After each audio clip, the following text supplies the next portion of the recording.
Welcome to Medical Insight, a weekly healthcare feature brought to you by the experts at Essentia Health. Here's your host, Anthony Matt.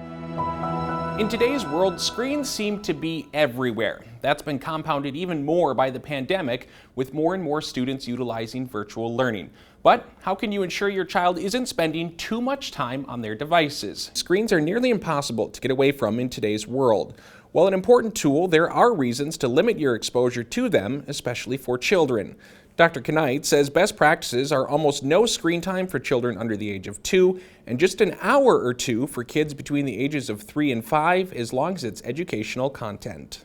It's best if a parent or caregiver engages with that and is present while viewing those, so they can kind of reinforce what is on the program and help the child learn better. He says once kids get older, children will need to be in front of screens for education. We also need to be cognizant of how much time we're spending on them, because it really can affect behavior and sleep, nutrition, social skills. All of that stuff is really important. Regardless of age, Dr. KenKnight says putting away screens well before bedtime is a good practice. Ideally, all screens should be off an hour before bedtime. That gives kids enough time to have their brains kind of relax and come down from all that stimulation that screens provide. Ultimately, parents should be aware of their child's screen time, how much of it is recreational versus educational, and set boundaries based on that. As kids are young and start learning how to use screens, it's good to have conversations and be consistent with your rules and expectations.